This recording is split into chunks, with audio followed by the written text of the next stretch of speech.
যখনই বৃষ্টি পড়বে তখন এটা ভিতরে চলে আসবে। আমাদের জমিতে কখন কি পরিমাণ পানি প্রয়োজন সেটা আমরা এর মাধ্যমে বুঝতে পারবো। আমাদের গাছের শিকড়ে পানি ধীর গতিতে যাবে এবং নির্দিষ্ট জায়গায় নির্দিষ্ট পরিমাণে পানিটাই যাবে।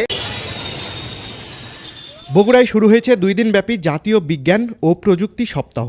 বুধবার জেলা স্কুলে জেলা প্রশাসনের আয়োজনে 46তম বিজ্ঞান মেলা উদ্বোধন করা হয়েছে। মেলায় বগুড়া জেলার বিভিন্ন শিক্ষা প্রতিষ্ঠানের 68টি স্টল অংশগ্রহণ করে। শিক্ষার্থীরা তাদের উদ্ভাবনী গবেষণার মাধ্যমে তৈরি করেছে বিভিন্ন প্রযুক্তি। স্টলগুলোতে সেসব প্রযুক্তি প্রদর্শন করছে তারা। মেলায় প্রদর্শিত হয়েছে আধুনিক সেচ ব্যবস্থা।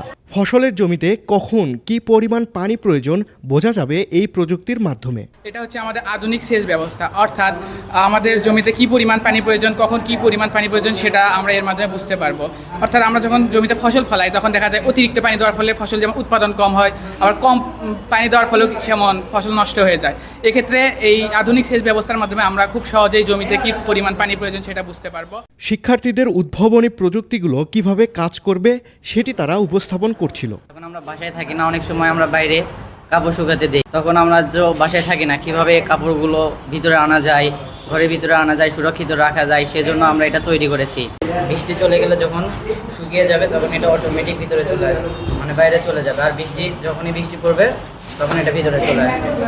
এটা হচ্ছে আমাদের রেইন প্রোটেক্টর, যার মাধ্যমে কাপড় বা অন্য কিছু আমরা যখন বাইরে রাখবো তা অবশ্যই সুরক্ষিত থাকবে। কি পরিমাণ সার প্রয়োজন হবে সব আমরা গাড়ি এবং ড্রোনের মাধ্যমে, যেখানে আমাদের গাড়ি যাওয়া সম্ভব হবে না সেখানে আমরা ড্রোন পাঠিয়ে সেটা আমরা নির্ণয় করতে পারি। যাতে আমরা পানির অপচয় কমাতে পারি তাই ড্রিপ সেচটি বানিয়েছি, যার ফলে আমাদের গাছের শিকড়ে পানি ধীর গতিতে যাবে এবং নির্দিষ্ট জায়গায় নির্দিষ্ট পরিমাণে পানিটাই যাবে এবং সেটি আমাদের পানিও অপচয় কমাবে এবং আমাদের যে শ্রম আছে সেটাও কমাবে।